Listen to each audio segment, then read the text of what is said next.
नमस्कार, मैं हूं आपके साथ सूर्य चौहान। उत्तराखंड की खबरों में आप सभी का स्वागत है। रुक करते हैं खबरों की ओर। 2024 के लोकसभा चुनाव से पहले इंडिया गठबंधन ने अपनी तैयारी तेज कर दी है। कांग्रेस मुख्यालय देहरादून में आज इंडिया गठबंधन से जुड़े हुए तमाम विपक्षी दलों के नेताओं की बैठक हुई। कांग्रेस प्रदेश अध्यक्ष करण मारा के नेतृत्व में बैठक में तमाम मुद्दों पर चर्चा चल रही है।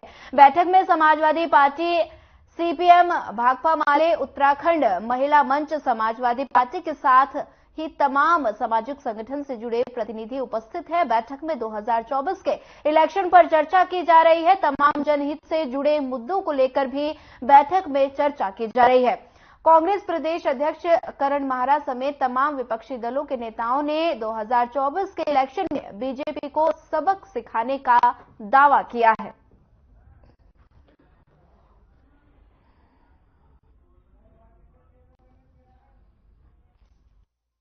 देश के सामने बहुत बड़ी चुनौती है और इंडिया गठबंधन के घटक दलों का मुख्य लक्ष्य है देश के लोकतंत्र को, देश के संविधान को बचाना। और उत्तराखंड में भी आज यहां पर उत्तराखंड में जो इंडिया गठबंधन के घटक दल हैं, कुछ और संस्थाएं, उनके साथ आज यहां पर बैठक होगी और बैठक में जो हमारा मुख्य लक्ष्य है कि वो रणनीति बनाएंगे जिस तरीके से हम उत्तराखंड में भी, देश में तो देखिए, अब सभी घटक दल जो हैं, इंडिया गठबंधन और भी अन्य दल भी, हम लोगों ने सबको आमंत्रित किया है और एक साझी रणनीति बनाने की आवश्यकता महसूस सभी लोग कर रहे हैं। 12 बजे से आज हमारे पीसीसी में ये बैठक है जिसमें सच्चान जी, आदरणीय भंडारी जी, समर भंडारी जी और मैखुरी जी, ये सभी लोग यहाँ उपस्थित हो रहे हैं। तो उम्मीद है कि अच्छी बैठक रहेगी और जो सुझाव साथियों के हमको मिलेंगे उसमें अमल करेंगे, उस पर आगे बढ़ने का काम करेंगे। इस्तेमाल राजनीति में किया जा रहा है। बेरोजगारी, महंगाई और जो सामाजिक गैर बराबरी है उसको अनदेखा किया जा रहा है और देश के अंदर सांप्रदायिक ध्रुवीकरण के सारी समस्याओं पर लीपापोती की जा रही है। इसको लेकर गहरी चिंता है। जो इंडिया पार्टी के 28 पार्टियां हैं वो सब एकजुट होकर इससे कैसे संघर्ष करें, इसके लेकर चिंतित है और उसके लिए लगातार प्रयास चल रहा है। और आज उत्तराखंड की भी जो तमाम विपक्षी पार्टियां हैं, हम साथ बैठ रहे हैं और निश्चित तौर पर उत्तराखंड में भी एक वायबल, प्रभावशाली विकल्प खड़ा करने का प्रयास हम यहां करेंगे।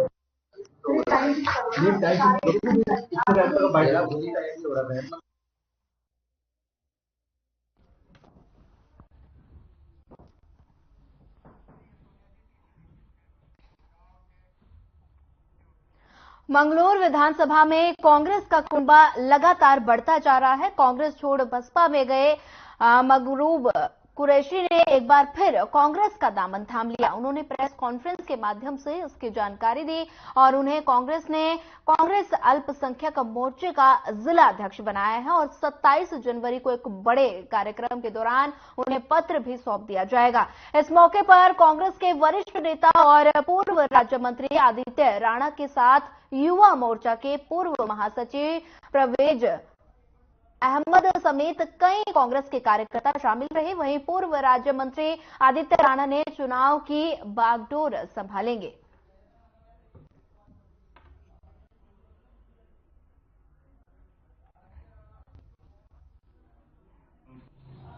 हमारी पूरी टीम कांग्रेस को मजबूती मिली है और मरगूब भाई जो हैं हमारे बहुत हर बिरादरी में, हर समाज में बहुत अच्छी पैठ रखने वाले व्यक्तित्व और इनके आने से जो है आज हमें बहुत, कांग्रेस पूरे परिवार को बहुत खुशी है और हम पूरा परिवार कांग्रेस का इनका हार्दिक स्वागत करता है। चुनाव में उपचुनाव करेगा, किस तरह से काम करेंगे? 100% काम ही नहीं करना एक तरफा।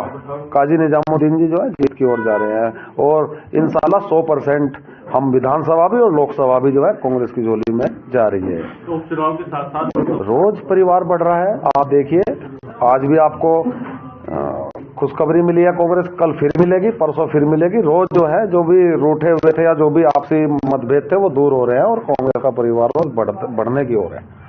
छोटी छोटी चीजें, नाराजगियां, ये सब चलती रहती हैं। बहुत बड़ा परिवार है कांग्रेस, एक समंदर है। देश में लगभग 60-65 साल कांग्रेस ने राज किया है, सरकार चली है, और फिर उम्मीद है कि जैसे माननीय राहुल गांधी जी रात दिन मेहनत कर रहे हैं, पैदल यात्रा कर रहे हैं पूरे देश की, तो उम्मीद है फिर वापसी कांग्रेस होगी इंशाल्लाह। तो बहुत बड़ा समंदर है, छोटी छोटी बातें होती रहती हैं, नाराजगियां होती रहती हैं। नाराजगी खत्म हो गई, हमारे राज्य नेतृत्व और काजी निजामुद्दीन जी ने जो है बैठ करके सब चीजों को खत्म कर दिया। अब हम सब कांग्रेस के साथ हैं। सब मेरे साथी यहाँ पर मौजूद सभी, तो इसलिए आज आप लोगों को मैंने इत्तला दी और पर मेरे भी समझ में आई बात, मैंने कांग्रेस में वापसी की। राज्य सर्वोदयी मंत्री राहुल गांधी की असम यात्रा के दौरान असम के नौगांव में राहुल गांधी को मंदिर में दर्शन करने से बीते रोज रोक दिया गया था और इसी को लेकर महानगर कांग्रेस कमेटी ने केंद्र सरकार का पुतला फूंका और जमकर नारे लगाए। डॉक्टर जसविंदर सिंह गोगी ने बताया कि कल इतना पावन दिन था और उसके बावजूद राहुल गांधी को मंदिर में जाने से रोका गया। इसकी संपूर्ण कांग्रेस पार्टी जमकर निंदा करती है। वहीं धार्मिक स्थल पर यदि किसी को जाने से रोका जाता है तो वो निंदनीय है। महानगर अध्यक्ष ने कहा कि राम सबके थे, सबके हैं और सबके ही रहेंगे। इससे हिंदू धर्म की आस्था को भी कहीं ना कहीं ठेस पहुंचती है। इस तरह का रवैया जो पूरे देश में चल रहा है, इसको लेकर कांग्रेस पार्टी कतई बर्दाश्त नहीं करेगी।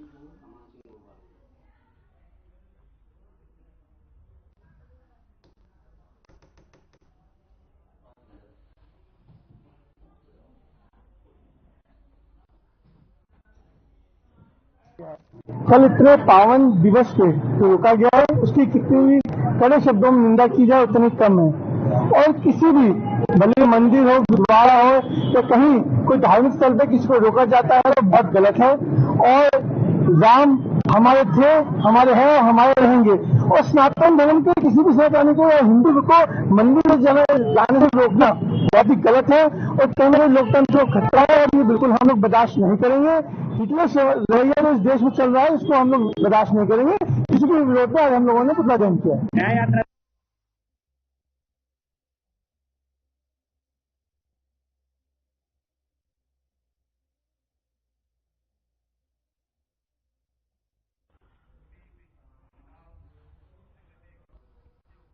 कांग्रेस नेता और पूर्व कैबिनेट मंत्री प्रसाद निथानी ने विकासनगर पहुंचकर कार्यकर्ताओं के साथ बैठक की। बता दें कि पार्टी ने लोकसभा चुनाव से पहले मंत्री प्रसाद निथानी को टिहरी लोकसभा का प्रभारी बनाया है। लोकसभा प्रभारी नियुक्त होने के बाद पहली बार विकासनगर पहुंचे मंत्री प्रसाद निथानी ने कार्यकर्ताओं को एकजुट होकर चुनाव के लिए कमर कसने की बात कही और इस दौरान कांग्रेस के वरिष्ठ नेताओं समेत चक्राता विधायक प्रीतम सिंह भी मौजूद रहे। मंत्री प्रसाद निथानी ने जानकारी देते हुए बताया कि आसाम में राहुल गांधी को मंदिर में जाने से रोका गया, जिससे बीजेपी दिखाना चाहती है कि केवल वही धर्म की ठेकेदार है। वहीं साथ ही उन्होंने कहा कि बीजेपी का बाण कांग्रेस को भेदने में सफल नहीं हो पाएगा।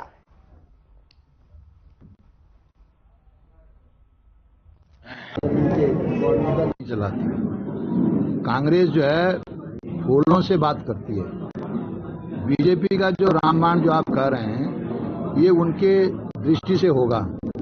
भगवान राम ने कभी भी किसी गलत बात को उजागर करने के लिए उन्होंने आवाज उठाई, उसका सर्वनाश करने की बात की। और जो आज इस देश में हो रहा है, मुख्य तौर से मैं कहना चाहता हूं कि कल हमारे जो राष्ट्रीय नेता हैं, पूर्व अध्यक्ष राहुल गांधी जी मंदिर में जा रहे थे आसाम में और वहां पर उनको जाने से रोक दिया गया।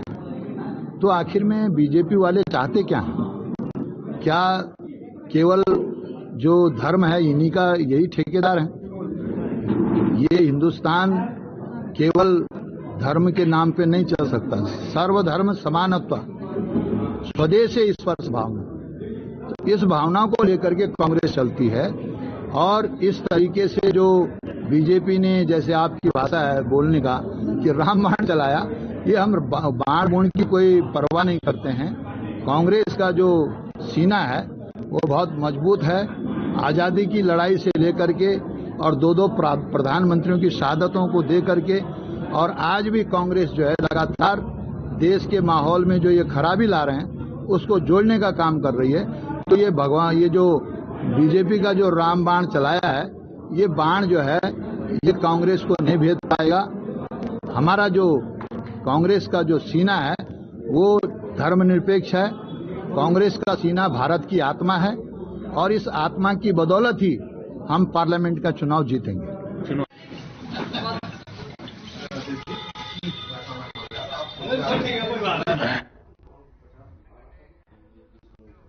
विकासनगर में आरक्षित वन क्षेत्र के भीतर शिकार की घटना के बाद वन महकमा हरकत में आ गया, जिसके चलते बड़ी संख्या में वन विभाग की टीम टिमली गांव और रिजर्व फॉरेस्ट के भीतर गश्त करती नजर आई। दरअसल टिमली रेंज में शिकार की चर्चाओं के बीच एक जंगली जानवर शव मिलने से वन विभाग में हड़कंप मचा हुआ है। वहीं बता दें, फिलहाल जंगली जानवर के उस शव को पोस्टमार्टम के लिए भेज दिया गया है। पोस्टमार्टम के बाद ही तस्वीरें साफ हो पाएंगी कि आपसी संघर्ष में इस जानवर की मौत हुई है या फिर किसी शिकारी ने शिकार की घटना को अंजाम दिया है। वहीं घटना के बाद वन विभाग की भारी भरकम टीम ने टिमली गांव और गांव से लगते आरक्षित वन क्षेत्र में गश्त करते हुए घटना की जांच पड़ताल की। गांव के लोगों की माने तो बीते सालों में कभी भी गांव से लगे आरक्षित वन क्षेत्र में शिकार की घटना नहीं घटी है और न ही गांव का कोई व्यक्ति शिकार जैसी आपराधिक घटनाओं में शामिल रहा। वहीं ग्रामीणों के मुताबिक ये घटना गांव को बदनाम करने की साजिश है। वहीं इस मामले में टिमली रेंज के वन क्षेत्राधिकारी मुकेश कुमार का कहना है कि वन विभाग हमेशा अलर्ट मोड पर रहता है और इस घटना की भी गंभीरता से जांच होगी। अगर जांच में कोई आपराधिक मामला पाया गया तो अपराधी सलाखों के पीछे होगा।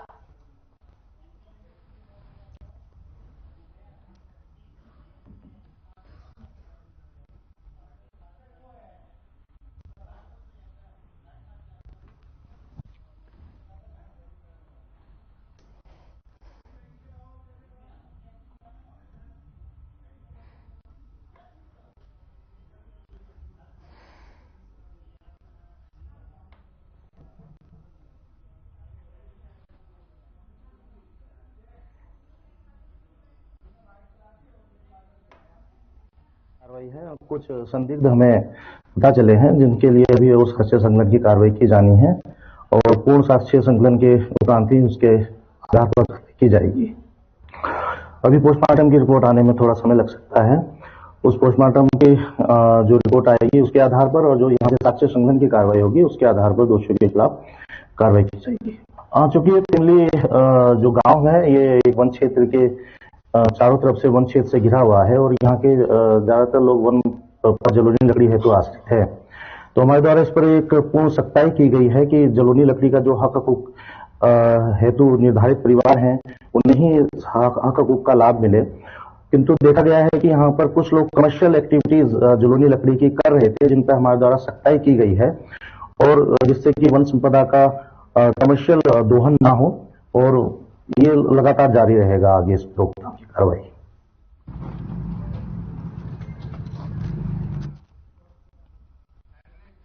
बता दें कि विकासनगर की तस्वीरें हैं जहां पर शिकार की घटना से क्षेत्र में हड़कंप मच गया। टिमली गांव का ये मामला बताया जा रहा है जहां पर एक अलर्ट मोड पर वन विभाग प्रशासन नजर आ रहा है। दरअसल जंगली जानवर का शव मिलने से पूरे इलाके में हड़कंप मच गया है, जिसके बाद बता दें कि वन विभाग पूरी तरह से अलर्ट मोड पर नजर आ रहा है।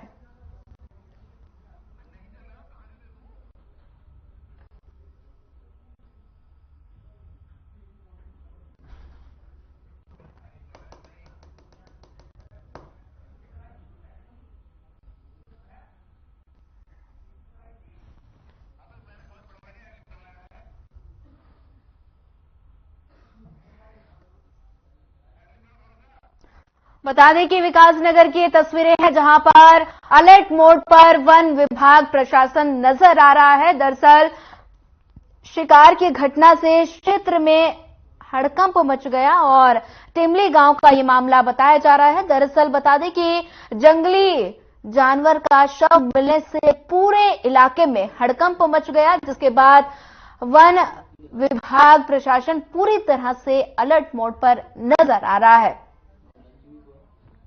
टिमली गांव का ये मामला बताया जा रहा है जहां पर वन विभाग प्रशासन अलर्ट मोड पर नजर आ रहा है।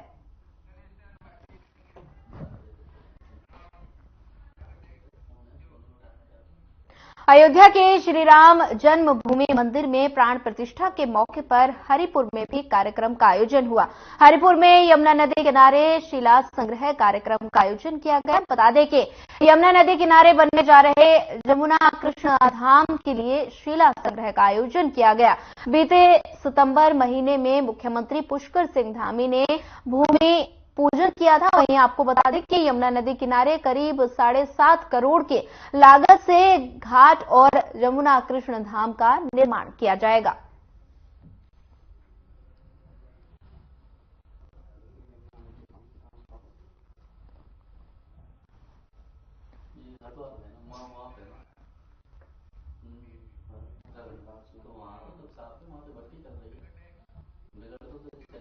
अजय गणपति पुलिस अधीक्षक चंपावत के निर्देशानुसार और क्षेत्राधिकारी चंपावत के पर्यवेक्षण में जनपद चंपावत में मादक पदार्थों की तस्करी की रोकथाम के लिए अभियान चलाकर कार्रवाई के लिए निर्देशित किया गया। वहीं कुछ समय पहले बनबसा क्षेत्र में चरस तस्करी की सूचना प्राप्त हो रही थी, जिसकी रोकथाम पुलिस अधीक्षक द्वारा थाना बनबसा को ठोस कार्यवाही हेतु निर्देशित किया गया था।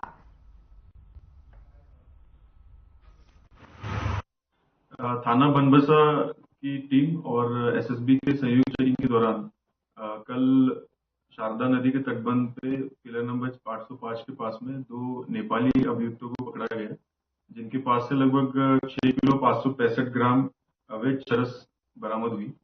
इसमें थाना बनबसा में मुकदमा पंजीकृत किया गया और आगे की वैधानिक कार्रवाई जारी है। इसमें हमारे थाना बनबसा की टीम और बैरक चौकी शारदा बैरक चौकी की टीम तथा एसएसबी टीम का महत्वपूर्ण योगदान रहा है। चंपावत पुलिस द्वारा लगातार नशे के अगेंस्ट में कार्रवाई की जा रही है और ये इस साल की तीसरी बड़ी कार्रवाई है जिसमें बड़े मात्रा में चरस बरामद हुआ है। इसमें जो हमारी टीम थाना बनबसा की टीम है उनको 5000 नकद इनाम से पुरस्कृत भी किया गया है। इसमें 2 अभियुक्त गिरफ्तार हुए जिनका नाम है पूरन बुढ़ा और रविंद्र बुढ़ा।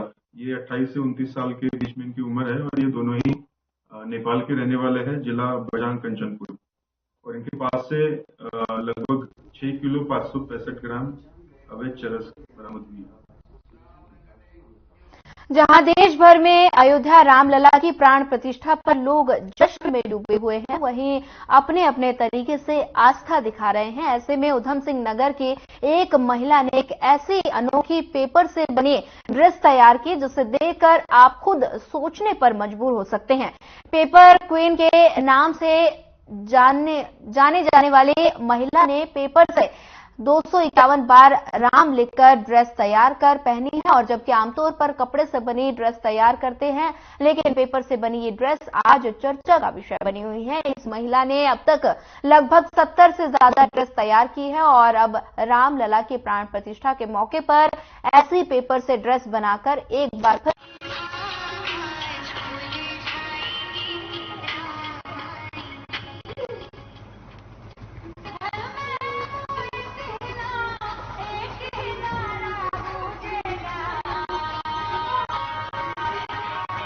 इतने लंबे समय के बाद जो श्री राम जी हैं अयोध्या आएंगे मतलब अब 22 जनवरी को अयोध्या आएंगे, तो उन्हीं के प्राण प्रतिष्ठा के उपलक्ष्य में ये मैंने ड्रेस बनाई है जो कि भगवा रंग है। ये भी हमारे सनातन धर्म का है और इसमें जो हमने राम लिखा है वो 251 बार लिखा है और सबने अपने अपने तरह से राम जी के लिए खुशी में मनाया है, तो मैंने भी ये ड्रेस उसी के उपलक्ष्य में बनाई है। सब लोग कपड़ों की ड्रेस तो बनाते ही हैं, उसमें डिजाइन भी कर सकते हैं, लेकिन पेपर की ड्रेस तो बहुत कम लोग बनाते हैं। कम क्या, शायद ही किसी ने बनाई होगी। ये जो मैं पहली हूँ जो मैं ये पेपर की ड्रेस बनाती हूँ हर त्योहार के हिसाब से, और हमारी लगभग 70 ड्रेस हो चुकी है। मैं तो यही कहूंगी कि जो श्री राम जी आ रहे हैं, ये हमें खुशी है, और ये जो मैंने भगवा कलर की ड्रेस बनाई है, ये उन्हीं की खुशी के लिए और उन्हीं के स्वागत के लिए बनाई है। जी सॉरी।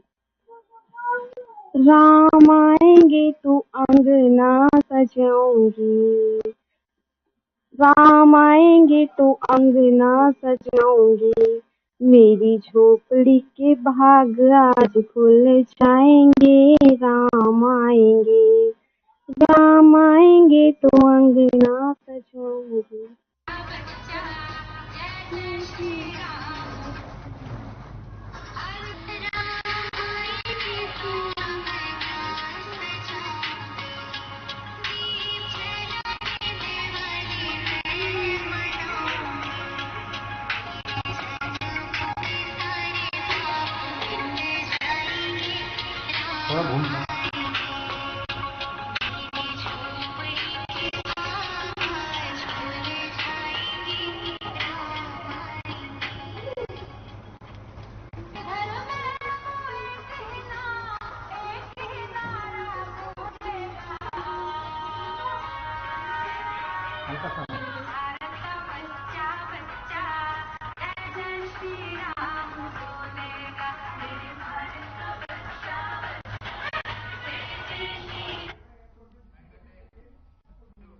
मुख्यमंत्री पुष्कर सिंह धामी ने नेताजी सुभाष चंद्र बोस की जयंती पर मुख्यमंत्री आवास में उनके चित्र पर श्रद्धा सुमन अर्पित कर उन्हें श्रद्धांजलि दी। मुख्यमंत्री ने कहा कि आजाद हिंद फौज के नेतृत्वकर्ता, भारतीय स्वतंत्रता संग्राम के महानायक नेताजी सुभाष चंद्र बोस ने राष्ट्र की स्वाधीनता के लिए अपने जीवन समर्पित किया है।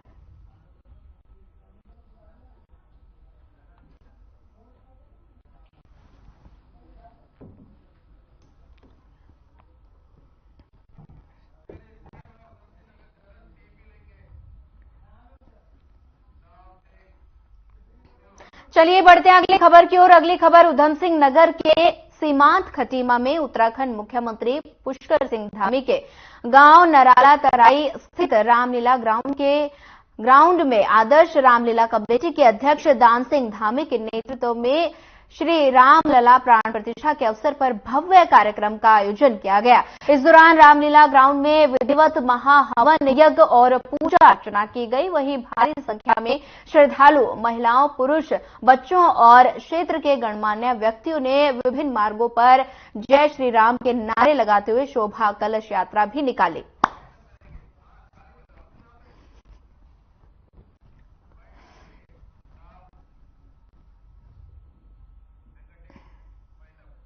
फिलहाल इस बुलेटिन में इतना ही। ज्यादा खबरों के लिए बने रहिए हमारे साथ। नमस्कार।